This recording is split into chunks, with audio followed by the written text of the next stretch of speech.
More than 700 million people in the world still have to live in darkness when night comes. No electricity, no light, and almost no chance to change their lives. For them, darkness is not only the night, but also a limited future. If you ever think your situation is difficult, please watch this story until the end, because what this boy did may change how you see your own limits.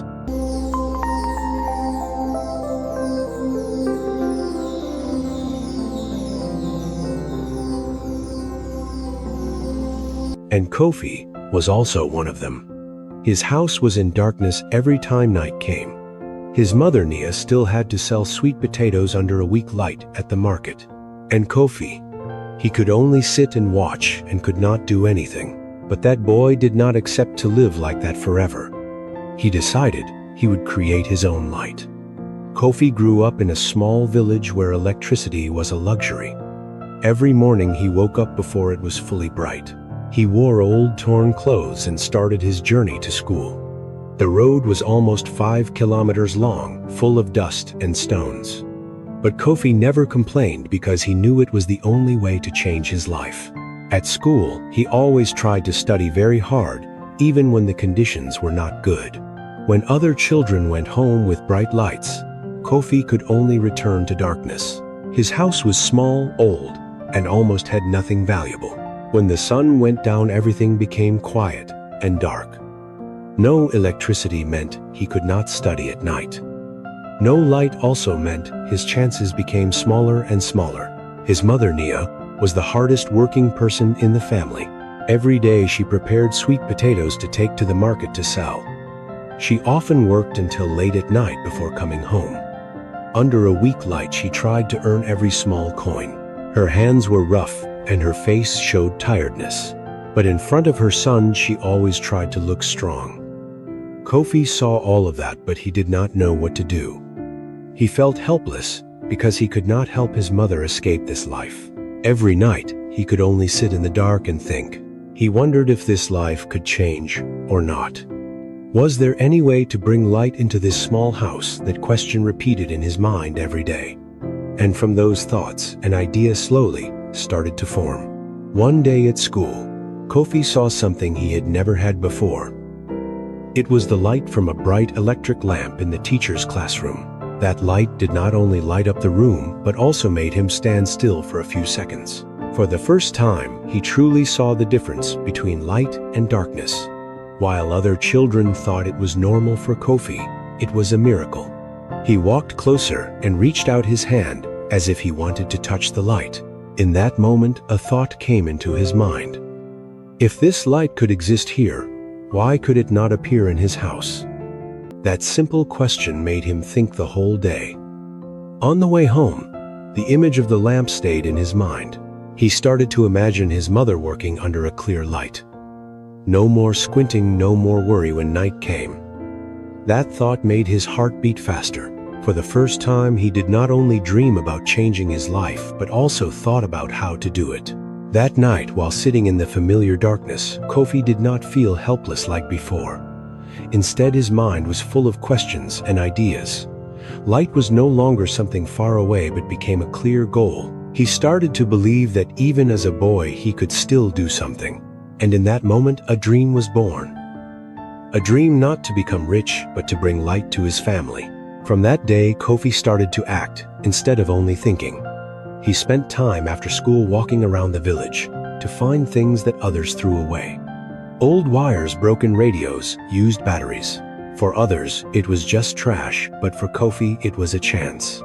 He brought everything home and started to test in his small, familiar corner. There was no one to guide him, no books. He just followed his instinct and curiosity. For the first time, he connected the wires together and attached them to an old battery. After a few seconds, a small spark appeared with a burning smell. Kofi quickly pulled his hand back, his heart beating fast with fear. But instead of giving up, he stayed silent and looked at the burned wires. He understood that he did something wrong, but he did not know where. The next day, he tried again. This time, he was more careful and connected each wire in a different way. He added another battery that he found. But the result did not change. The small bulb did not light up. Silence filled the room and only Kofi's disappointed eyes remained. At school, things were not better. Some children started to notice the things he brought. They laughed at him and called him a foolish dreamer. "Light, who do you think you are?" one of them said loudly. Kofi did not react, but those words stayed in his mind. Not giving up, Kofi decided to find Baba Tunde, the only electrician in the village. He did not teach him everything, but he helped him understand the basics. Electricity needs a path, and batteries must be connected the right way. Those simple lessons opened a completely new way of thinking. When he came home, Kofi tried again. He followed what he learned more careful step by step. The bulb flashed for a moment, then went off. A small hope appeared and quickly disappeared. On the third try, things were even worse. When he connected the parts, the bulb suddenly broke. The sound made him freeze. Pieces of glass fell onto the cold ground. Kofi sat still, looking at his effort disappear. In that moment, he really thought about giving up. Everything seemed too hard for a boy like him. No money, no knowledge, no one truly believed he could do it. But when he looked at his mother tired after a long day, he could not give up. That image reminded him why he started. Not to prove anything to others, but to change his family's life. Kofi took a deep breath and picked up the pieces he could still use.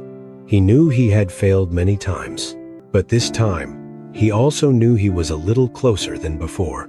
One afternoon, while walking past the familiar garbage place, Kofi suddenly saw something different. It was an old solar panel thrown among the scrap. It was covered with dust and looked like it had no value. But somehow Kofi stopped and picked it up. He brought it home and cleaned each layer of dust on the surface. Under the dirt, the panel was still intact.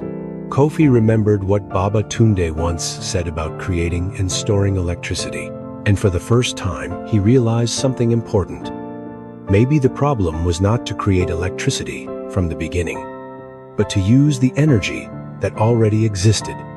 That thought made him feel awakened. All his past failures were no longer meaningless, but became necessary steps. Kofi quickly started to try again, this time with a completely different way. In his eyes, there was no more confusion like before. There was a clear belief that he was very close to the answer. That night, Kofi sat alone in his familiar dark house. In front of him were all the things he had collected: the old solar panel, the wires, and some used batteries. He knew this could be his last chance. Kofi started to put everything together again, from the beginning. Each wire was connected more carefully than ever. He checked every small detail, remembering everything he had learned. There was no more hurry, only full focus. After finishing, he stopped for a few seconds. His heart beat fast as he prepared to try again. Kofi gently connected the circuit. The bulb flashed for a moment, then went off.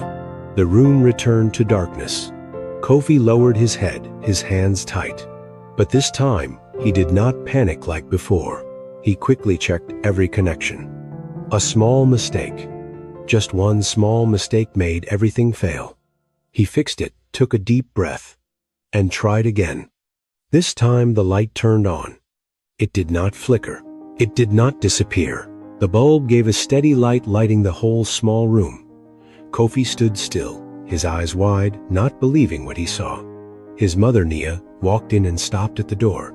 The light shone on her tired face, but for the first time, it was not a weak light from the market. It was the light from their own home. Kofi did it. From that night, Kofi's life started to change in a very different way. That small light did not only stay for a moment, but continued to shine every time night came. His mother, Nia, could now prepare and arrange things in their own house. She no longer had to depend completely on the weak light at the market. Kofi could also sit and study at night, something he could never do before. The pages of his books were no longer in darkness, but became clearer under the small light. Each night he clearly felt that his life was slowly changing. Not long after, the neighbors started to notice the light from Kofi's house. They were curious, then came to ask, then stood and looked at the small lamp with surprise. Some people even did not believe it was made from thrown away things. Kofi did not say much, but in his heart he understood that this was only the beginning. The children who once laughed at Kofi now did not say anything anymore. They stood from far away looking at the light from the small house with different eyes. There was no more mockery, only curiosity and silence. Kofi did not care about who was right or wrong. He also did not try to prove anything to anyone. The only thing important to him now was that the light had truly changed his family's life. But Kofi knew everything did not stop there. If one small lamp could do this, then what would happen if the whole village had light? He looked outside where darkness still covered every other house. And in his mind a new idea started to form again. Kofi's journey was not finished. It had only just begun. Because in this life, the person who can change their destiny is not the one who has better conditions, but the one who dares to start even with the smallest things they have. Kofi's story is not about a lamp. It is about a boy who dared to act when all there was darkness. He had no money, no knowledge, no one believed in him, but he still started with the smallest things he had. And that is the biggest lesson. You don't need to wait for perfect conditions. You don't need to be good from the start. You just need to start. If you are feeling stuck in your life, remember Kofi, because sometimes what you need is not an opportunity, but the decision to act. If this story makes you think differently even just a little, please like and subscribe to the channel to not miss the next stories. And who knows, the next story might be your story. Thank you for watching until the end.